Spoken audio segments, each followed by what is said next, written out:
Okay, so hello everyone. Are we live? Are we live? Are we live, sir? बता दो आप लोग, क्या हम लोग लाइव हैं और क्या आप लोग मुझे देख पा रहे हो, सुन पा रहे हो? हाँ या ना या हाँ? बता दो सर, बता दो सर, बता दो सर।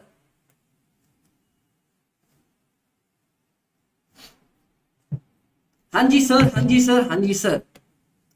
हम लोग आज आ चुके हैं अपने डे नंबर 2 पे।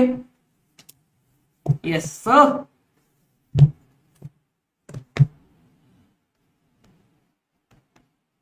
सीए इंटर कॉस्ट पे। हाँ जी sir. Good morning, good morning, good morning, good morning. कैसे हो आप लोग? क्या मेरी आवाज प्रॉपर आ रही है सबको? एक बार बता दो सर। क्या मेरी वॉइस सबको प्रॉपर आ रही है? डू लाइक द वीडियो और फिर हम आगे बढ़ते हैं। Yes sir, yes sir, yes sir. चलो, अब सर मैं आप लोगों को बता दूं, कल ना सबसे पहले हम कल वाला टॉपिक रिवाइज करेंगे, हमने क्या किया था, उसके बाद हम चीजों को लेके आगे बढ़ेंगे। हमारी ये जो रेगुलर बैच है ना, ये इसी तरीके से चलेगी। हम आराम से पहले पिछले दिन का पढ़ेंगे और फिर उसके बाद हम चीजों को आगे कवर अप करेंगे। ओके, तो एक काम करता हूं सर, मैं आप लोगों को जो रेगुलर हमने कल पढ़ाई था उसी को देख लेते हैं। हाँ जी सर जी। सर, डे नंबर 1 में मैंने और आपने मिलके, एक सेकंड, स्क्रीन विजिबल है आपको? हाँ जी सर, स्क्रीन परफेक्टली विजिबल है। चलो सर, कल मैंने आप लोगों को एक टॉपिक पढ़ाया। सबसे पहले मैंने इंपॉर्टेंट डेफिनेशंस पढ़ाए। मैंने बोला sir, cost, costing, management accounting, cost management.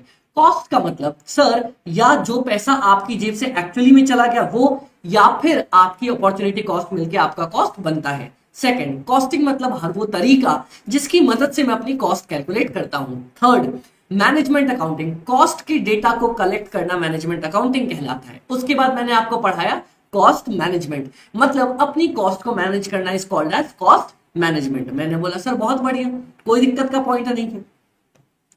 Objective में क्या था कॉस्ट मैनेजमेंट का? सबसे पहले आप अपनी कॉस्ट को पता करते हो, कॉस्ट पता कर लिया, उसके बाद प्रॉफिट और सेलिंग प्राइस पता करते हो। उसके बाद दो मोस्ट इंपॉर्टेंट आइटम सर क्या करते हैं हम या तो कॉस्ट को कंट्रोल करते हैं टेम्पररी बेसिस पे, या तो कॉस्ट को रिड्यूस करते हैं परमानेंट बेसिस पे। लास्ट में अगर मैनेजमेंट को कोई डिसीजन लेना होता है तो मैनेजमेंट डिसीजन ले लेती है। काम खत्म। अब सर, मैं टाइप ऑफ कॉस्ट की बात कर रहा था आपका on the basis of nature. मैंने बोला सर, अगर मैं आपसे पूछूं ना, बेसिक कौन सी कॉस्ट होती है मेरी?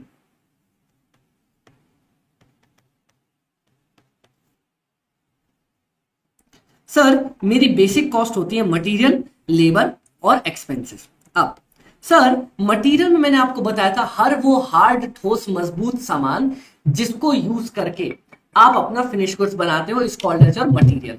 लेबर मतलब सर, जो भी इंसानी ह्यूमन एफर्ट्स लग रहे हैं वो आपके लेबर। एक्सपेंसेस मतलब अमित भाई, जो मटेरियल नहीं है, लेबर नहीं है, आपका एक्सपेंसेस कहलाता है। मैंने बोला बहुत बढ़िया सर। इसके बाद मैंने आपको टाइप ऑफ कॉस्ट बताई थी on the basis of behaviour. Variability मतलब सर, वेरिएबल कॉस्ट जो क्या कर रही है, पर यूनिट पे फिक्स्ड है, लेकिन जैसे जैसे यूनिट बढ़ाता हूं बढ़ती चली जाती है इन एग्जैक्ट प्रोपोर्शन। चलो, एग्जैक्ट प्रोपोर्शन याद रखना इंपॉर्टेंट था। अगला, अब अगर मैं आपसे बात करूं, नेक्स्ट बोलते हैं सर, फिक्स्ड कॉस्ट हमने पढ़ा। फिक्स्ड कॉस्ट का मतलब वो कॉस्ट जो आपकी टोटलिटी में फिक्स होती है, बदलती नहीं है, पर जैसे जैसे यूनिट बढ़ती है आपकी पर यूनिट कॉस्ट गिरती जाती है। मैंने बोला ठीक है। सेमी वेरिएबल, ये सर फिक्स्ड और वेरिएबल का मिक्स था। ओके डन, कोई दिक्कत का पॉइंट नहीं। चलो, इसके बाद मैंने आपको बोला कैसे पता करना है, सिर्फ ये एक सवाल पूछने थे। क्या जैसे मेरी कॉस्ट बढ़े, यूनिट बढ़ेगी, क्या मेरी कॉस्ट बढ़ रही है? हाँ सर, तो वेरिएबल कॉस्ट। नहीं सर, तो मेरा फिक्स्ड कॉस्ट। क्या मेरी कॉस्ट एग्जैक्ट प्रोपोर्शन में बढ़ रही है? हाँ सर, तो मेरा प्योर वेरिएबल कॉस्ट। नहीं सर, तो मेरा सेमी वेरिएबल कॉस्ट।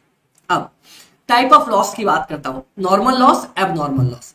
अब अगर मैं नॉर्मल लॉस की बात करूं, याद करो मैंने बोला था सर, वो लॉस जो आपको शुरू में ही पता होता है, मेरे को स्टार्टिंग में ही पता होता है, और इसमें मैं सिर्फ यूनिट माइनस करता हूं। ये देखो, मैं अपनी कॉस्ट को माइनस नहीं करता। इसके बाद मैंने आपको बताया एबनॉर्मल लॉस, जो लॉस मुझे पता नहीं होता, इसमें मैं अपनी यूनिट भी माइनस करता हूं, अपनी कॉस्ट भी माइनस करता हूं, तब जाके मेरा फाइनल आंसर निकल के आता है। बोलो किसी को यहां तक कोई दिक्कत? ये हमने कल पढ़ के रखा था। मैं आपका नॉर्मल लॉस और एबनॉर्मल लॉस का एक और एग्जांपल लेके बताना चाहता हूं। ये मैंने एग्जांपल 1 लिया था मटेरियल का।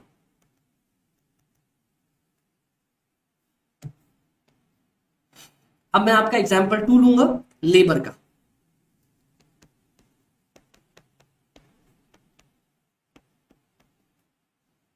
चलो क्लियर है? हाँ जी सर क्लियर है। वापस देखते सर, आप भी देखना मैं भी देखता हूं। सर मैंने यूनिट्स की बात करी, अब लेबर की बात करें तो हम आवर्स की बात करें।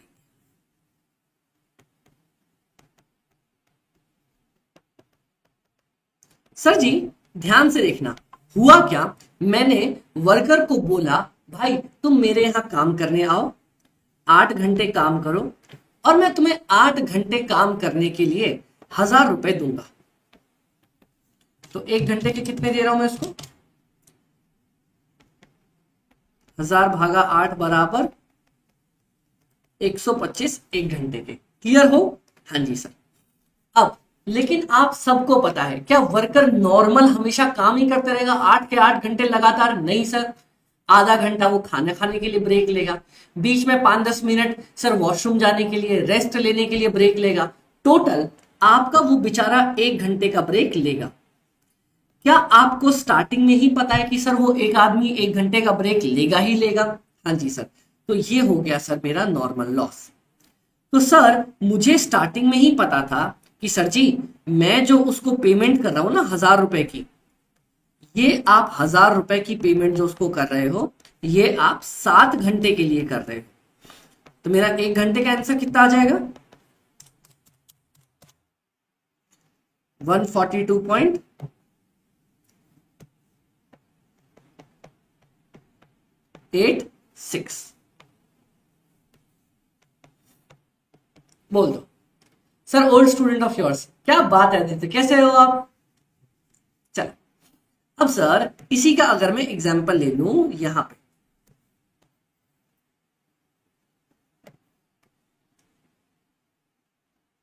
चलो मैंने बोला सर, आपने बोला हाँ जी।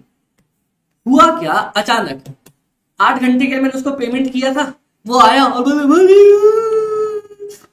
मैंने बोला क्या हो गया? मैंने बोला क्या हुआ? मालिक गर्लफ्रेंड का बर्थडे, उसको गिफ्ट दिलाने लेके जाना है। अब वो आदमी 4 घंटे छोड़ के बीच में भाग गया। क्या हुआ? 4 घंटे छोड़ के बीच में भाग गया। क्या मुझे पता था सर कि वो 4 घंटे बीच में छोड़ के भागेगा? नहीं।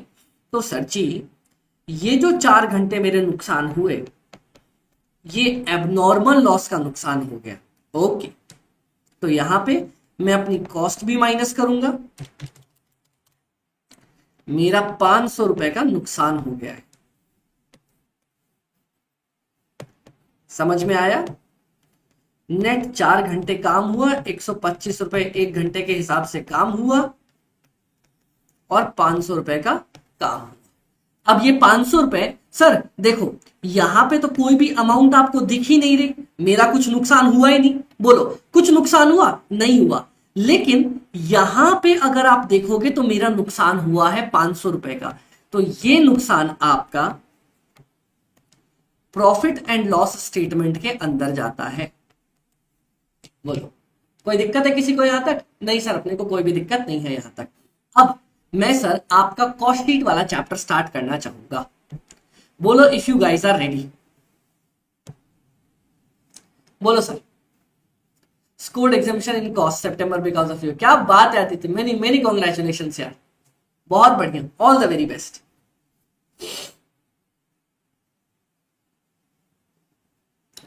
मैं एक बार पानी ले आऊं सर, आप लोग तब तक बता दो किसी को कोई डाउट।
बोलो सर, कोई दिक्कत नहीं सर, कोई भी दिक्कत अपने को यहां तक नहीं आई।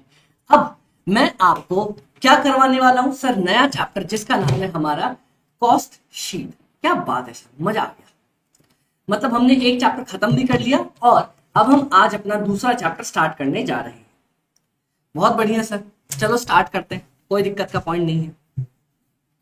सर जी, याद है मैंने आपको पहले चैप्टर में बोला था, मैंने बोला था क्या, मैंने बोला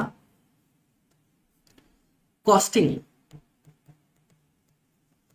इज अ इंक्लूड्स, क्या इंक्लूड करता है, all the methods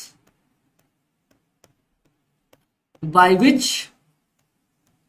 we can calculate, हम कैलकुलेट कर सकते हैं total cost.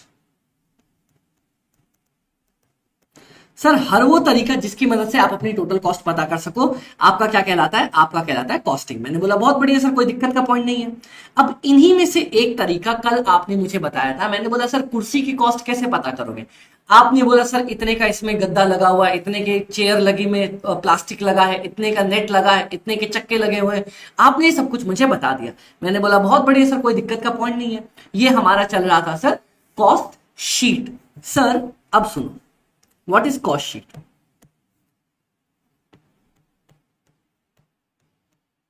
Cost sheet simply refers to plotting, plotting मतलब डालना, all the expenses related to producing and selling finished goods. Sir finished goods को बनाने से लेके बेचने तक का जितना खर्चा लगा है ना, उन सबको हम एक finished goods on a sheet in proper format, आप एक प्रॉपर फॉर्मेट में शीट के ऊपर प्लेस करके देते हो, इसको बोला जाता है आपका कॉस्ट शीट। मैंने बोला ठीक है। अब सर आपको ना दो चीजें समझनी है बहुत प्यारे तरीके से। सबसे पहला, आपका जो पूरा का पूरा कॉस्ट शीट होता है ना सर, पढ़ाओ, पूरी कॉस्ट शीट कुछ पढ़ाओ कुछ स्टेप्स पे डिपेंडेंट होते हैं। सर आपका जो कॉस्ट शीट का चैप्टर आता है,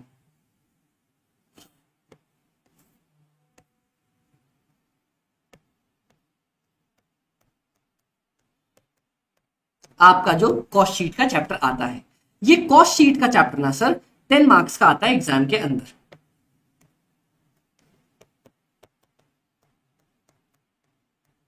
एग्जाम के अंदर आपका 10 मार्क्स का आता है। मैंने बोला ओके सर जी, कोई दिक्कत का पॉइंट नहीं। अब कैसे क्या कितना आता है वो हम यहां पे देख के चलते हैं। आओ, सबसे पहले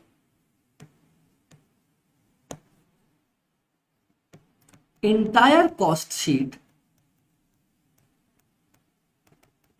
is based on functional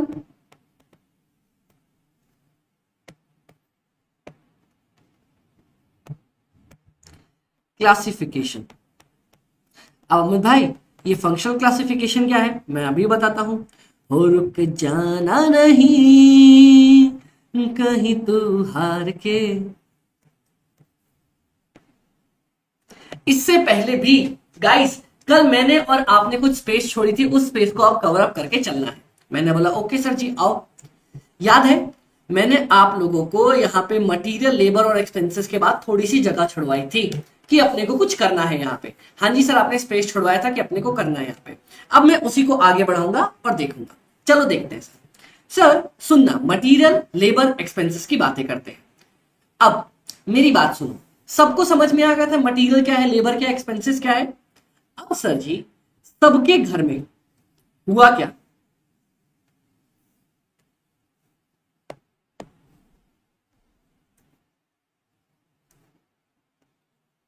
हर एक के घर में सर जी दो दो बच्चे पैदा हुए। बच्चे, हाँ, डायरेक्ट इनडायरेक्ट,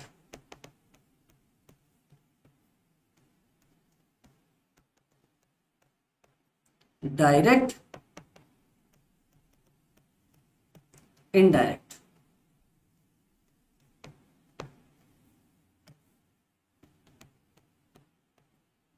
डायरेक्ट, इनडायरेक्ट। सबके घर में दो दो बच्चे पैदा हो गए, डायरेक्ट और इनडायरेक्ट। मैंने बोला कोई दिक्कत की बात नहीं। तो ये हुआ मेरा direct material, indirect material, direct material, indirect material, direct material, indirect, sorry,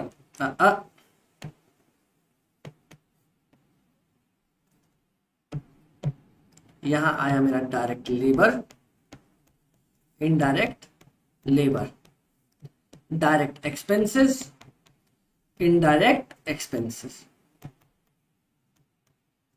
सबका काम खत्म। हाँ जी सर, सबके घर में दो दो बच्चे हो गए। अब अमित भाई आप ये बताओगे हमें कि डायरेक्ट और इनडायरेक्ट में फर्क क्या होता है। चलो सर, इसका एग्जाम्पल समझने के लिए आपको बहुत इंपॉर्टेंट चीजें समझनी पड़ेंगी। मैंने बोला हाँ जी सर आओ। अब सर इसके लिए हाँ जी इधर देखते हैं और समझने की कोशिश करते हैं। सर मेरा बहुत प्यारा एग्जाम्पल है जो मैं लेके आप लोगों को समझाता हूं। डायरेक्ट का कभी भी एक ही मतलब होता है। Sir direct means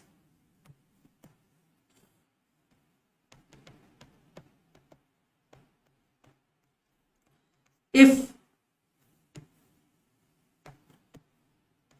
it is directly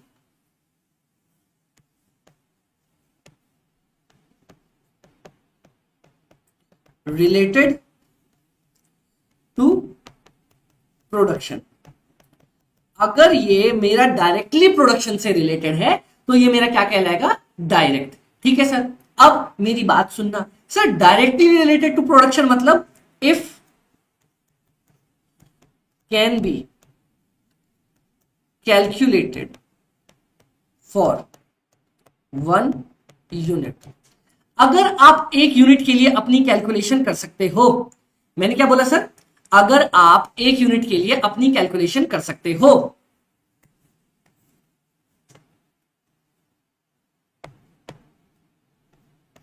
if can be calculated for 1 unit. मतलब सर जी आप मुझे बताओ ना कैसे क्या। चलो इधर हम देखते हैं। अब मेरी बात सुनना, समझना, बहुत प्यारे तरीके से कोशिश करना। आओ सर, ये देख रहे हो सर कौन है, ये हमारा दोस्त जूता भाई। क्या हाल है मेरे भाई, बढ़िया चल रहा है जिंदगी एकदम अच्छी चल रही, कोई दिक्कत विक्कत तो नहीं, सब मस्ती में काम चल रहा है, पूरा एकदम घूम फिर रहे, दुनिया घूम रहे, कोई दिक्कत तो नहीं चल रही। नहीं सर, अब हम इस आदमी से आज बात करते हैं। ये है हमारी कंपनी के जूता भाई। ओके सर, अब जूता भाई हमसे बोलते क्या है, बोलते सर, मैंने बोला हाँ देखना मेरी कंपनी का नाम है एबीबास लिमिटेड और हम लोग जूते बनाते हैं। आपने एडिडास तो सुना होगा सर, मैं एडिडास का छोटा भाई एबीबास।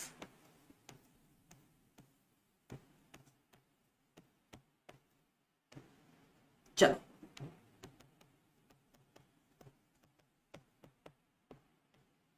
चलो, हाँ जी सर।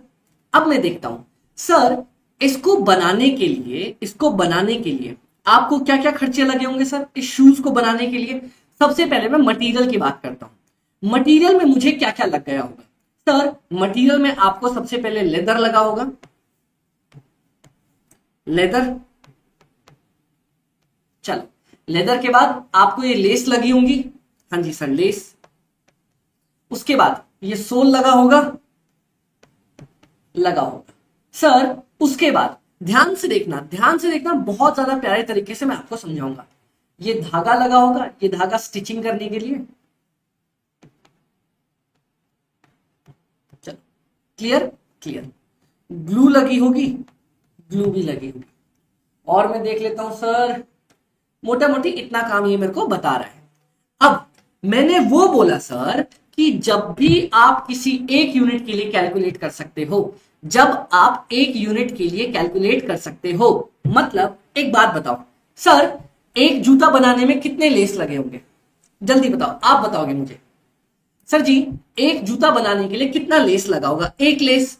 दो बनाने के लिए दो, तीन बनाने के लिए तीन, चार बनाने के लिए चार, पांच के लिए पांच।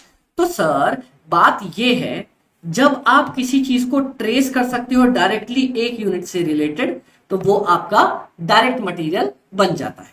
मैंने बोला ठीक है सर, बात आपकी सही है, हम समझ पा रहे हैं। अब दूसरा, सर इस मान लो ये 6 नंबर का जूता है मेरा, इस जूते को बनाने के लिए, ध्यान से सुनना, इस जूते को बनाने के लिए मान लो आधा मीटर लेदर लग गया, आधा मीटर लेदर लग गया। तो भाई एक और जूता अगर मैं बनाऊंगा, मैं अगर एक और जूता बनाऊंगा, उसको बनाने के लिए भी आधा मीटर लेदर ही लगेगा। एक और जूता बनाऊंगा, उसको बनाने के लिए भी आधा मीटर लगेगा। ऐसा तो नहीं है ना इसको बनाने के लिए 1 मीटर लग जाएगा, आधा ही लगेगा। हाँ जी सर, तो मेरा लेदर भी डायरेक्ट मटेरियल। सोल, सर एक जूते को बनाने के लिए एक सोल लगेगा, दो जूते बनाने के लिए दो, तीन बनाने के लिए तीन, चार बनाने के लिए चार। तो ये सोल भी मेरा क्या हो जाएगा सर? ये सोल भी मेरा डायरेक्ट मटेरियल में आ जाएगा। अब अमित भाई इनडायरेक्ट मटेरियल की बात करते हैं। थ्रेड, सर सबसे पहले ये पता करो, क्या थ्रेड मेरा हार्ड ठोस मजबूत सामान है? हाँ, थ्रेड को टच तो कर सकते हो। हाँ, कोई मुझे बता सकता है जूता बनाने में कितना धागा लगा हुआ है? सर इतना सा, इतना सा। बता नहीं सकते, धागे को कैलकुलेट नहीं किया जा सकता, इसीलिए वो इनडायरेक्ट मटेरियल। अच्छा, एक जूता बनाने में आपकी कितनी ग्लू लगी है? ग्लू से चिपकता है ना, तो अब मैं क्या बोलूं सर? 2 उंगली, ये निकाला, लगाया, काम खत्म। तो मैं क्या बोलूं? 2 उंगली ग्लू लगाए क्या?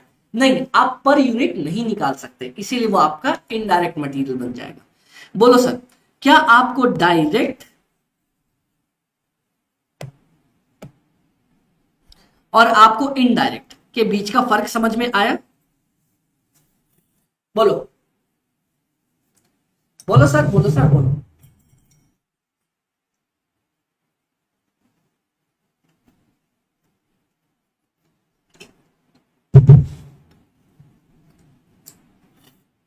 क्लियर?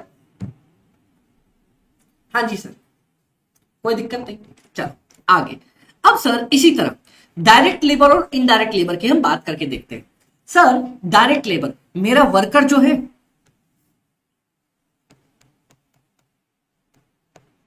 जो प्रोडक्शन कर रहा है, सर वो आधे घंटे में एक जूता बनाता है। एक जूता बनाता है आधे घंटे में, दो जूते 1 घंटे में, तीन जूते 1.5 घंटे में, चार जूते 2 घंटे में। भाई एक जूता वो आधे घंटे में ही बनाएगा ना, ऐसा तो नहीं होगा कि दूसरा जूता बनाने में 4 घंटे ले लेगा। इसीलिए डायरेक्ट लेबर भी आपका पर यूनिट के बेसिस पे हम निकाल सकते हैं। लेकिन सर लेबर में मैंने आपको एग्जांपल दिया था, मेरा मान लो सेलिंग टीम। हेलो एवरीवन, मैं एविबास लिमिटेड से बात कर रही हूँ एंड हमारी कंपनी बहुत ही ज़्यादा अच्छे जूते बनाती है। Currently we are selling at discount and हमारे पास बहुत ही अच्छे डिस्काउंट है, तो क्या आप हमारे शूज़ लेना प्रेफर करेंगे सर?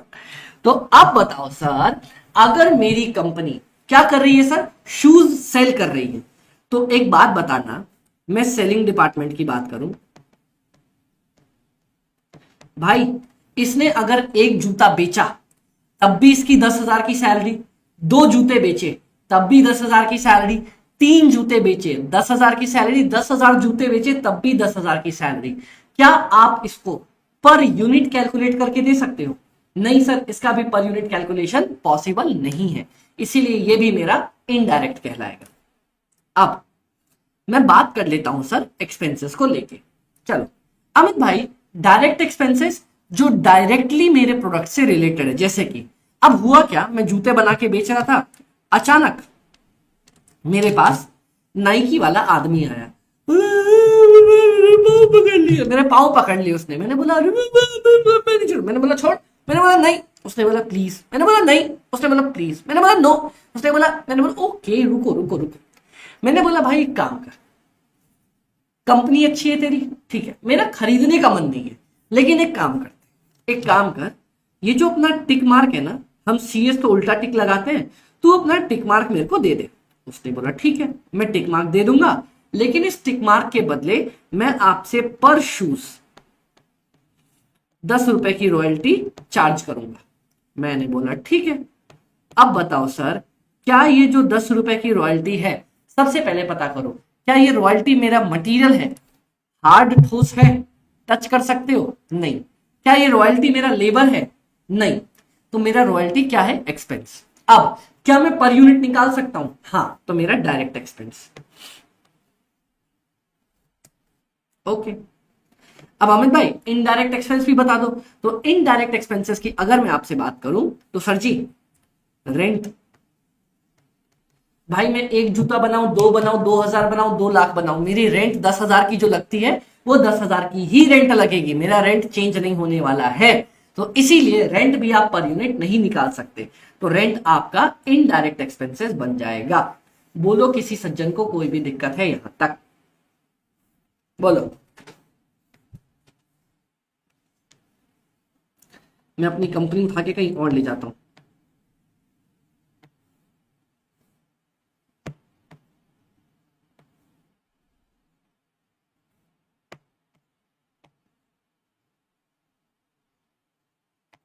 चल, डन। कोई दिक्कत नहीं सर, आप पढ़ाओ और हमें दिक्कत आ जाए, ऐसा हो ही नहीं सकता।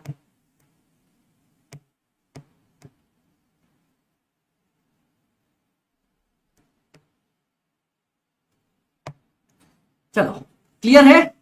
हाँ जी सर, क्लियर है। कोई दिक्कत? कोई दिक्कत नहीं। चल। अरे अरे, कौन हो गया? चलो सर जी। सर अब ना आप मेरे को एक बार एक चीज बता देना। मैंने आपको एक चीज तो बता दी। मैंने क्या बोला सर? मैंने बोला, ध्यान से सुनना, मैंने आपको बताया मटेरियल है, मैंने आपको बताया लेबर है, मैंने आपको बताया एक्सपेंसेस है। आपने मुझे बताया कि अमित भाई मटेरियल के 2 टुकड़े कर दो।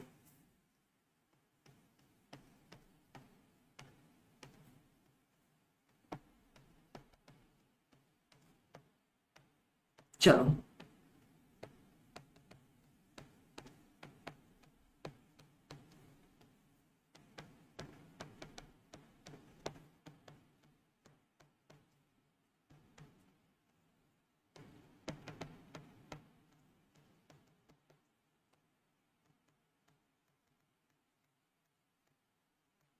डन। डन। अब मेरी बात सुनना सर, किस किस आदमी ने ऐसा सुन रखा है चोर चोर मौसेरे भाई? किस किस ने ऐसा सुन रखा है सर, चोर चोर मौसेरे भाई? सर हमने सुना तो है ना। ना झूठ क्यों बोलेंगे सर, हमने सुना तो है।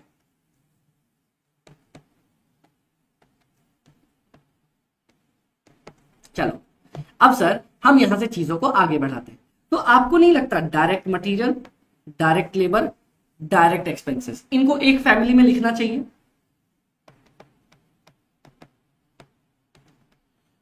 Direct material, direct labour, direct expenses, इनको एक फैमिली के अंदर लिखना चाहिए। हाँ जी सर, इनको एक फैमिली के अंदर लिखना चाहिए। ओके, लिख दिया, कोई दिक्कत नहीं।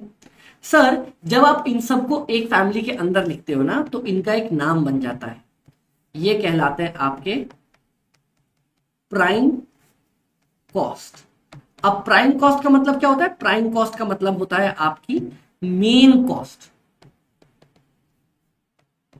या जिसको आपका बोला जाता है डायरेक्ट कॉस्ट।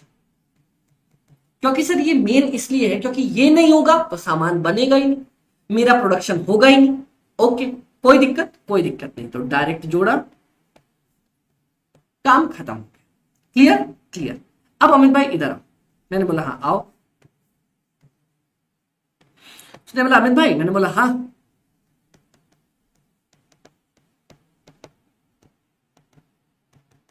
इनडायरेक्ट मटेरियल, मैंने बोला हाँ।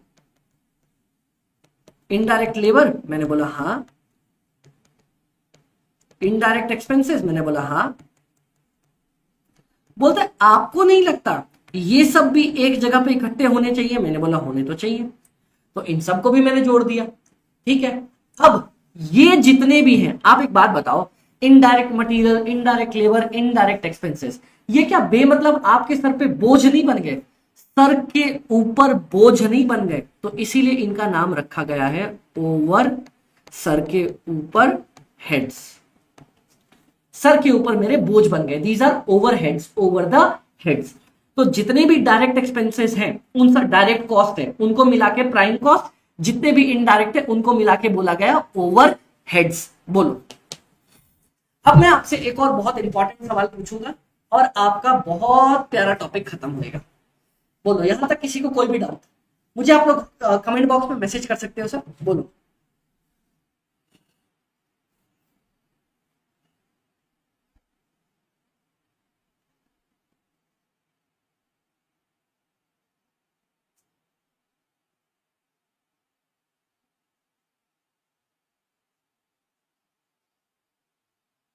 बोल दो सर।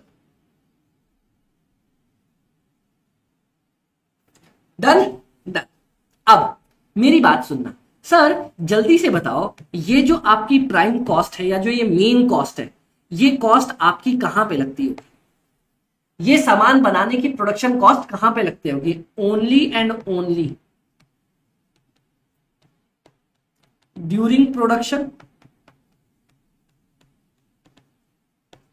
सर, ये कॉस्ट आपकी सिर्फ और सिर्फ प्रोडक्शन के टाइम पे लगती होगी और तो कभी भी ये कॉस्ट नहीं लगती होगी? बोलो, नहीं सर, और तो ये कॉस्ट मेरी कभी भी नहीं लगती होगी। क्लियर है? डन। अगला सर, अब मैं ओवरहेड्स की बात कर लूं, आप बताना ये ओवरहेड्स आपको कब कब कब कब लगते हैं? कम ऑन गाइस, थोड़ा सा पार्टिसिपेट करो, मजा आएगा। सर, ये ओवरहेड्स आपको, मतलब ये बेमतलब का खर्चा मेरे को फैक्ट्री के अंदर भी लग जाता होगा ड्यूरिंग प्रोडक्शन। प्रोडक्शन के टाइम पे भी मेरे को एक खर्चा लग सकता है, ये खर्चा मुझे ऑफिस में भी लग सकता होगा, और ये खर्चा मुझे सेलिंग के टाइम पे भी लग सकता होगा। बोलो हाँ या ना? हाँ। तो ओवरहेड्स के तीन टुकड़े हुए। अगर फैक्ट्री में लगता है तो फैक्ट्री ओवरहेड, ऑफिस में लगता है तो एडमिन ओवरहेड, सेलिंग में लगता है तो सेल्स ओवरहेड। बताओ, किसी भी सज्जन को कोई भी दिक्कत है यहां तक? बोलो बोलो बोलो बोलो बोलो बोलो।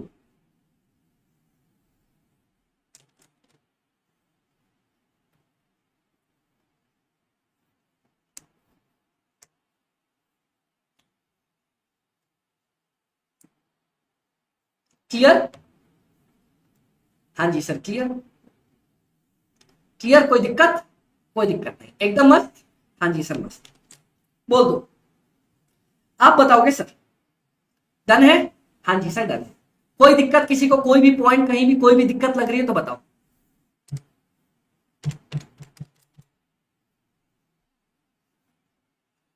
देखते सर। नहीं सर, कोई भी पंगा नहीं, मस्त। अब सर, मैं इसी चीज को आगे बढ़ाता हूं। अब पता है फंक्शनल क्लासिफिकेशन क्या होता है? फंक्शनल क्लासिफिकेशन मतलब sir, here the cost is named on the basis of function it performs।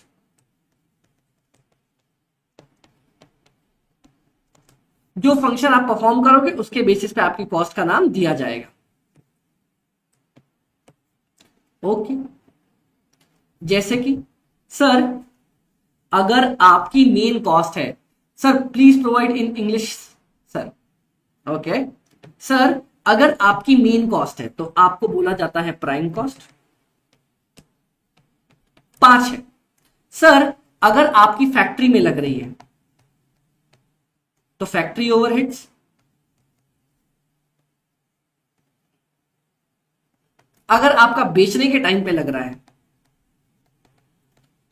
Office में लग रही है तो एडमिन ओवरहेड, बेचने के टाइम पे लग रहा है तो सेलिंग एंड डिस्ट्रीब्यूशन ओवरहेड। और अगर यही खर्चा आपका रिसर्च के टाइम पे लग रहा है तो रिसर्च एंड डेवलपमेंट कॉस्ट। बोलो, ये है आपकी on the basis of classification. मैं अपनी कॉस्ट शीट को ऐसे तोड़ के रखता हूं कि भाई जैसा करोगे काम वैसा मिलेगा नाम।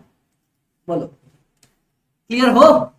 जैसा करोगे काम वैसा मिलेगा नाम। बोलो हाँ या ना? बोलो सर, बोलो बोलो बोलो बोलो बोलो। अब सर यहां तक खत्म करने के बाद मैं अगर आपको बता दूं, ये पेज मैं पूरा छोड़ के रखता हूं कॉस्ट शीट के नाम का। मैं लिख देता हूं यहां पे कॉस्ट शीट का फॉर्मेट, और आप और मैं जैसे जैसे बनाते जाएंगे इस फॉर्मेट को पूरा करते जाएंगे। कॉस्ट शीट का फॉर्मेट।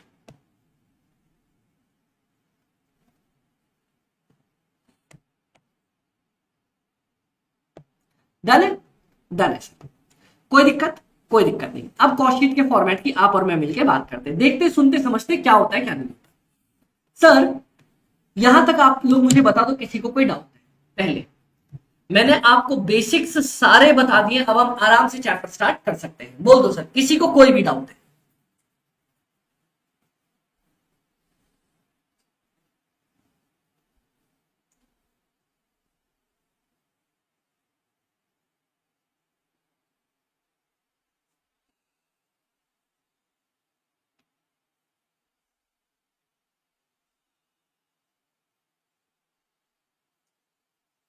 बोलो।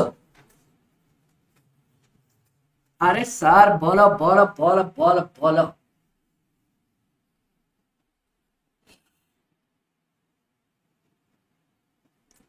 बोलो सर, कोई दिक्कत नहीं।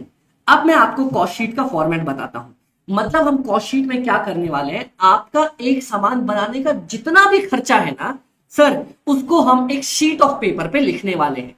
लेकिन आप एक बात बताओ, अब जैसे सर इस कुर्सी को बनाने के लिए आपको चक्का लग गया, फोम लग गया, नेट लग गया, प्लास्टिक लग गया, और भी बहुत सारी चीजें लग गई, तो आप ऐसे ही लिख दोगे या आईसीआई ने कोई फॉर्मेट बनाया होगा? बोलो सर, आप चीजों को ऐसे ही लिख दोगे या आईसीआई ने कोई फॉर्मेट बना रखा होगा? सर आईसीआई ने कोई फॉर्मेट बनाया होगा ना, हमें उस फॉर्मेट को फॉलो करना है। मैंने बोला ओके, चलो आओ उस फॉर्मेट को फॉलो करके देखते हैं। सबसे पहले याद है इसके कुछ पड़ाव होंगे। सबसे पहले आपके तीन भाई आ जाएंगे जो सबसे इंपॉर्टेंट है। कौन कौन सा? सर एक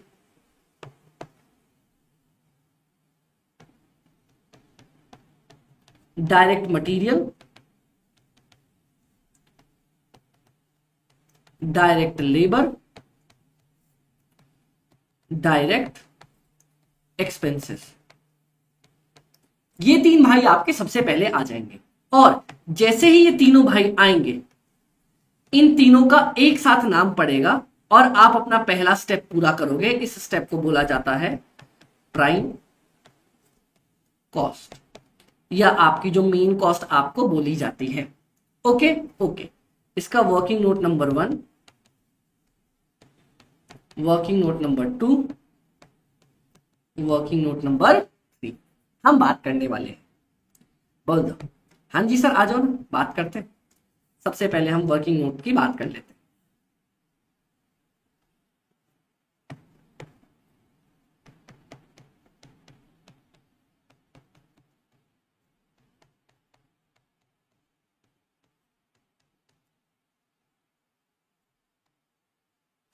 बोलो, कोई दिक्कत है? कोई दिक्कत नहीं।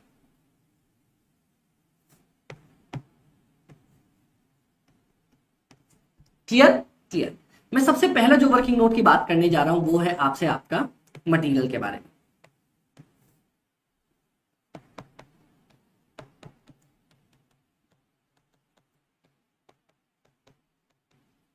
चलो आओ देख लीजिए।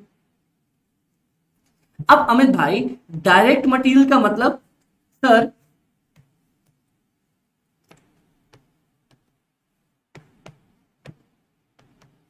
Hard tangible item used in production of finish goods. Finish goods की प्रोडक्शन में यूज होता है एंड सबसे अच्छी और इंपॉर्टेंट बात क्या है, and is directly related to production. Production से डायरेक्टली रिलेटेड होता है, मतलब sir can be calculated for 1 unit. अब सर जी आप सब लोगों ने ना बचपन में अपने सीए फाउंडेशन के अंदर डायरेक्ट मटेरियल की कैलकुलेशन पढ़ी होगी, सबने पढ़ी होगी, देखी होगी, समझी होगी कि कैसे हम कैलकुलेट करते, कैसे हम चीजें निकालते हैं, वो मैं आज आपको समझाता हूं। चलो सर, डायरेक्ट मटेरियल की कॉस्ट हम कैसे निकालते थे, याद है आपने कभी बचपन में पढ़ा था? क्या पढ़ा था अमित भाई? सबसे पहले आती है मेरी एमआरपी और मेरी लिस्टेड प्राइस आती है। हाँ जी सर, मेरी एमआरपी या मेरी लिस्टेड प्राइस आती है। ओके, अब इसमें से सबसे पहला स्टेप जो आप माइनस करते हो वो माइनस करते हो आप अपने discounts.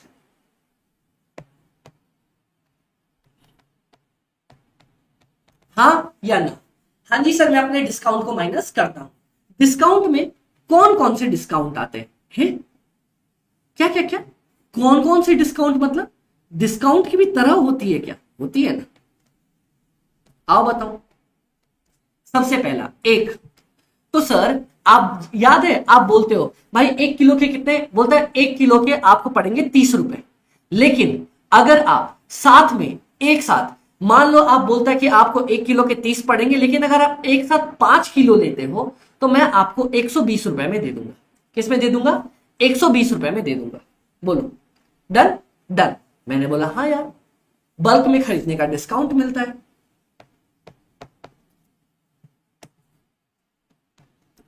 Bulk quantity discount, clear? Clear. अगला, बल्क क्वांटिटी डिस्काउंट के बाद मेरे को एक और मिलता है। क्या सर?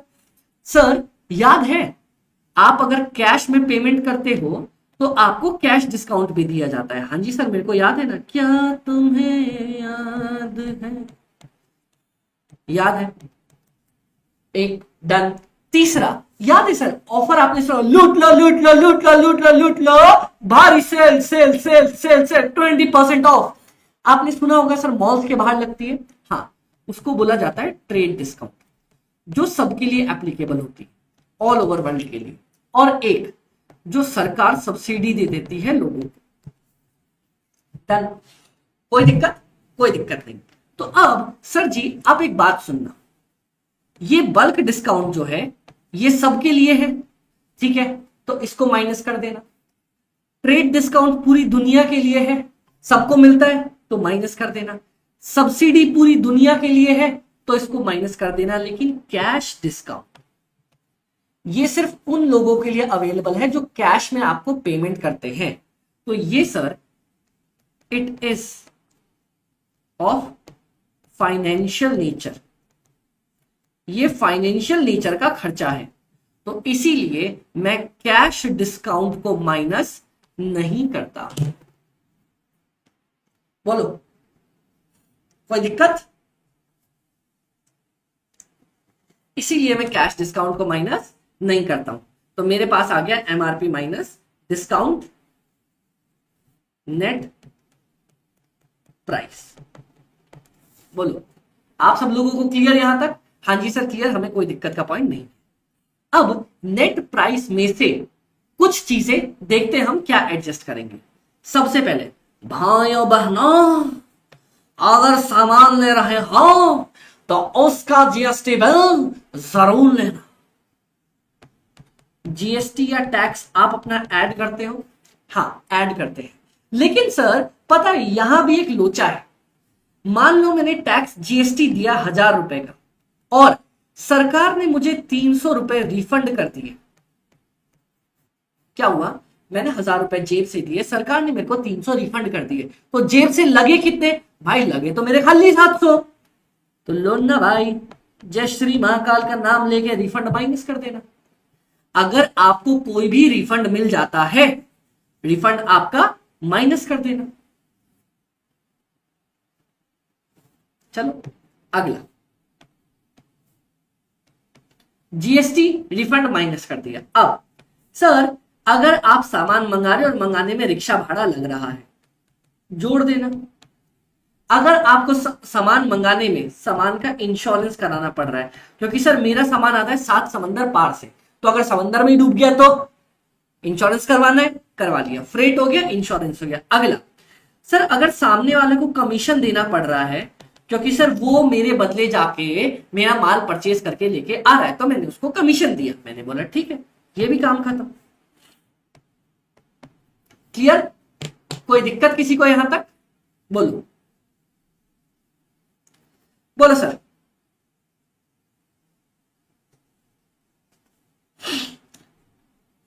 सर हमें तो कोई पंगा नहीं यहां तक, जीएसटी हो गया, फ्रेट हो गया, इंश्योरेंस हो गया, कमीशन हो गया, और अगर आपका कोई भी खर्चा लगता है तो आपने उसको कर दिया काम उसका। चलो ये आ गया मेरे पास टोटल, राइट?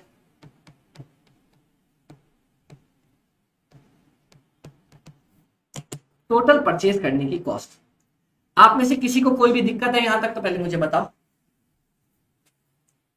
बोलो सर। टोटल परचेज करने की कॉस्ट आपकी और मेरी निकल के आ गई, किसी को यहां तक कोई भी दिक्कत है तो मुझे बताओ सर, फिर हम चीजों को लेके आगे बढ़ेंगे।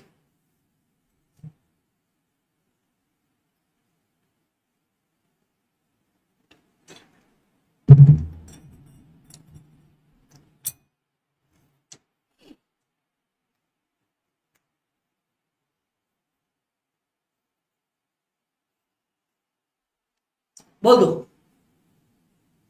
Okay, done done sir. कोई दिक्कत नहीं सर, अपने को कोई भी दिक्कत यहां तक नहीं हुई है। क्लियर हो? हाँ जी सर, हम क्लियर। अब सर मैं आगे बात करता हूं और हम आगे इस चीज को पढ़ने की कोशिश करते हैं। चलो ध्यान से देखते हैं, बनाते हैं। अब हुआ क्या सर, ये देखना और समझना। एक बात बताओ, डायरेक्ट मटेरियल, आपको पता है जब आप मटेरियल लेके आते हो ना, तो थोड़ा बहुत खा भी लेते हो और थोड़ा बहुत बच भी जाता है। बचता है या नहीं बचता है? तो सर डायरेक्ट मटेरियल के केस में ना, आप डायरेक्ट मटेरियल नहीं, आप लिखते हो डायरेक्ट मटेरियल कंज्यूम्ड।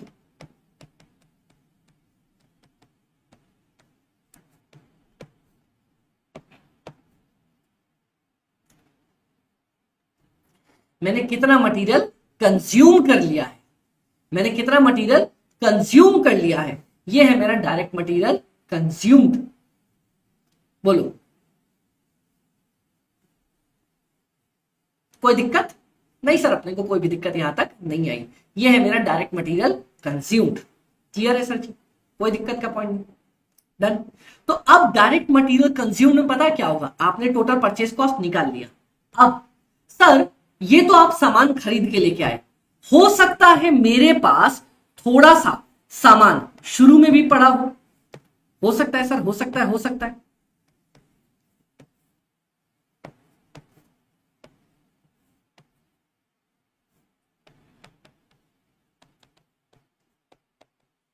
हो सकता है मेरे पास थोड़ा सा स्टॉक शुरू में पड़ा हो, हाँ जी सर।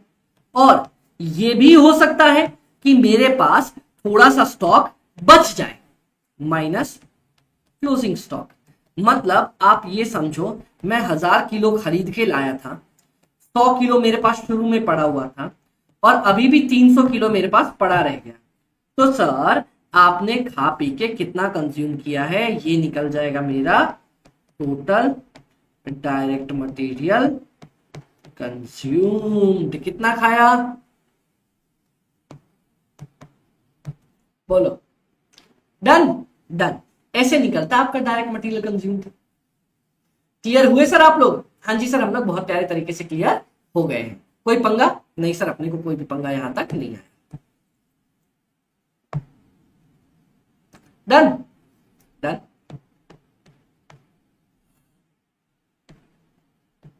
चलो ये आता है मेरा सबसे पहले डायरेक्ट मटेरियल कंज्यूम्ड। सेकंड जो मेरा वर्किंग नोट बनता है ना, इंपॉर्टेंट वाला, वो है डायरेक्ट लेबर का। अब अमित भाई डायरेक्ट लेबर में क्या है हमें बताओ, मैं बोला अभी बताते हैं।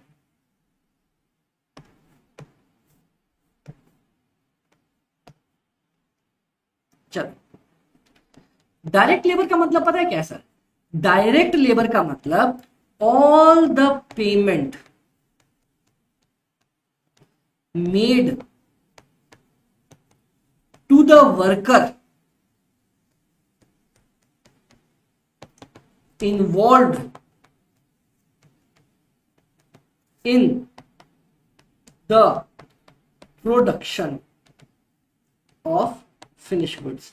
बोलते हैं सर मेरा वर्कर जो फिनिश गुड्स प्रोडक्शन में लगा हुआ है ना, उसको जो भी पेमेंट कर दिया वो सब कुछ मेरा डायरेक्ट लेबर कहलाएगा। जैसे कि अमित भाई, चलो मैं जैसे कि बता देता हूं, जैसे कि आपका मैंने उसको वेजेस दे दिया, जैसे कि मैंने उसको बोनस दे दिया, मैंने उसको प्रोविडेंट फंड दे दिया, मैंने उसको ग्रेचुइटी दे दी, डन डन।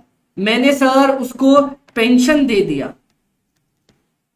अब सर चलो मैं आपसे एक सवाल पूछता हूं, ध्यान से देखना। मान लो मैंने उसको कमीशन दे दिया। सर जी मेरी बात बताना, सुनना, सोचना, समझना। सर हुआ क्या, मेरा वर्कर सामान बनाता था, प्रोडक्शन करता था, उसने इतना बढ़िया प्रोडक्शन किया, उसने इतना शानदार प्रोडक्शन किया कि मैंने उसको कार दे दी। अब बताओ कार मेरी डायरेक्ट लेबर में आएगी या नहीं आएगी? उसने इतना बढ़िया प्रोडक्शन किया कि मैंने उसको कार दी थी, बताओ कार मेरे डायरेक्ट लेबर में आएगी या नहीं आएगी? बोलो।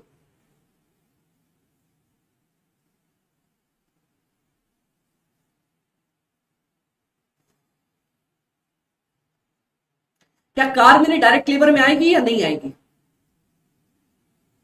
सर मैंने बोला ना, जो आदमी प्रोडक्शन कर रहा है उसको कुछ भी पेमेंट कर दो तो वो भी आपका डायरेक्ट लेबर के अंदर आ जाएगा। Any payment to worker doing the production.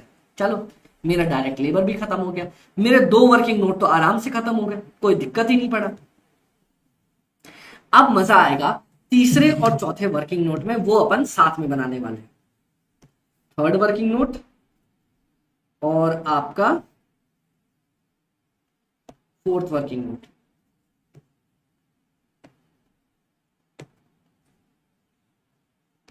ये है मेरा direct labour, sorry direct expenses, और इसी के बाद मेरा आता है factory overhead.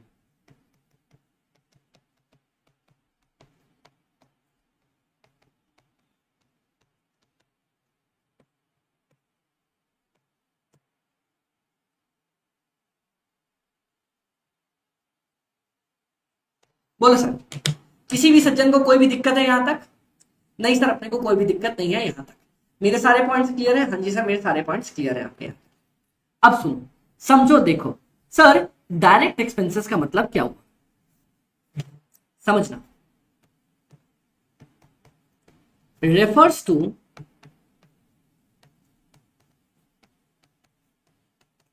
all expenses other than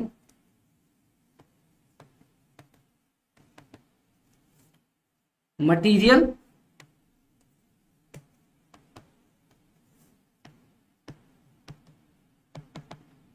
and labor, material और लेबर को छोड़ के बाकी सारे खर्चे, ठीक है, which is directly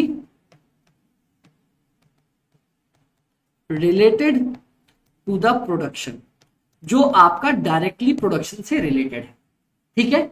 ओके चलो सर हम इसके एग्जाम्पल देखते हैं। पता है कभी कभी आईसीआई जब आपको कुछ एग्जाम्पल्स लिख देना बुक में तो वही के वही आपके उठ के हर बार आते हैं। चलो डायरेक्ट एक्सपेंसेस का सबसे पहला और प्यारा एग्जाम्पल जो सब लोगों को पता है, बता दो गाइस।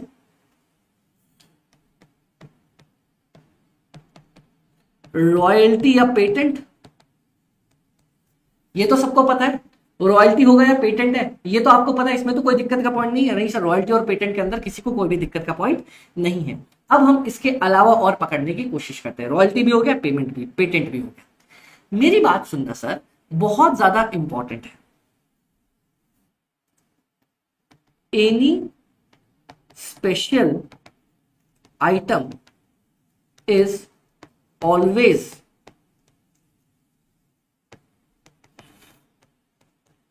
Direct expense. अमित भाई समझ में नहीं आया कि कोई भी स्पेशल आइटम डायरेक्ट एक्सपेंस कैसे है? मेरी बात सुन, चलो देखते रहो। हुआ क्या, ध्यान से देखना। सर मैं मशीन को रेंट पे लेके आया, रेंट ऑफ स्पेशल मशीन। अगर मैं कोई स्पेशल मशीन को रेंट पे लेके आया हूं ना, उसका रेंट डायरेक्ट एक्सपेंसेस में आता है। रेंट ऑफ स्पेशल डिजाइन और स्पेशल सॉफ्टवेयर। सर अगर आप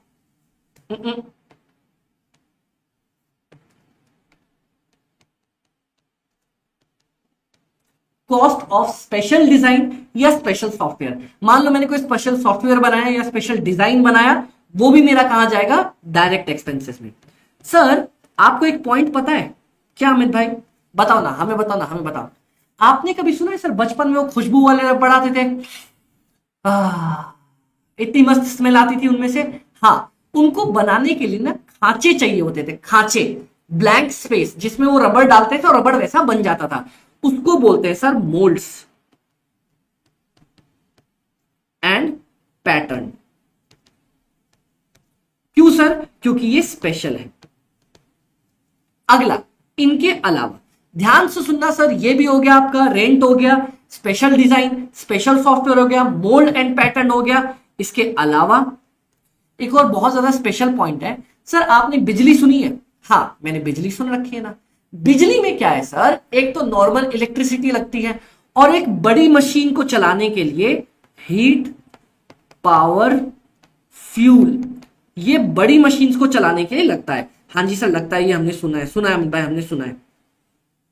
तो ये क्योंकि स्पेशल होता है, ये भी आपका कहां जाएगा, डायरेक्ट एक्सपेंस के अंदर। मैंने बोला अच्छा अमित भाई ये भी स्पेशल है तो इसको भी डाल दो। और last but not the least sir, पता है होता क्या है, क्या होता है अमित भाई? सुनना, मैं शूज बना रहा हूं, मेरी कंपनी है एबिबास लिमिटेड, मैं शूज बना रहा हूं सर, मुझे ऊपर का पार्ट बनाना आता है, नीचे का पार्ट बनाना नहीं आता। मुझे ऊपर का पार्ट बनाना आता है, नीचे का पार्ट बनाना नहीं आता। तो सर किया क्या मैंने ऊपर का पार्ट, मैंने नीचे का स्पेशल पार्ट, नीचे का जो स्पेशल पार्ट है, ये काम किसी बाहर वाले आदमी को दे दिया। ठीक है कि भाई तू मुझे बना बना के देता रहे। इसको बोला जाता है जॉब वर्कर। मतलब मैं अपना काम किसी और आदमी को बोल दूं कि भाई तू मुझे बना के देगा, क्योंकि अच्छा मैंने उसी को क्यों बोला, क्योंकि वो आदमी ये बनाने में उसकी स्पेशलिटी है, वो माहिर है इस चीज को करने में। तो इसीलिए ये भी आपका स्पेशल खर्चा कहां चला जाएगा अमित भाई, डायरेक्ट एक्सपेंस के अंदर।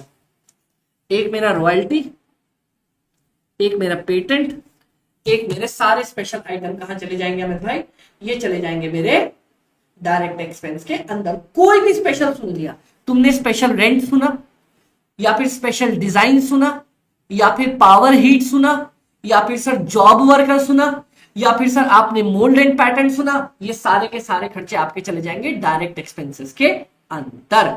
बोलो किसी भी सज्जन को कोई भी डाउट है यहां तक? बोलो सर।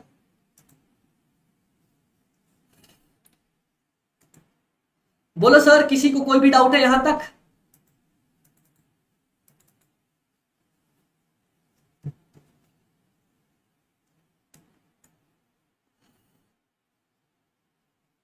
बोलो।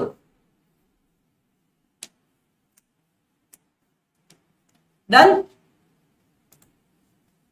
Done sir. कोई पंगा नहीं सर, अपने को कोई भी पंगा यहां तक नहीं हुआ। Clear sir?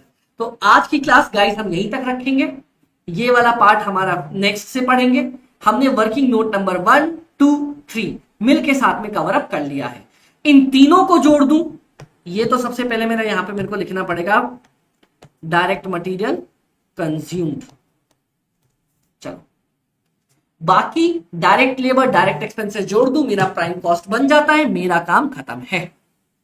बोलो डन? डन।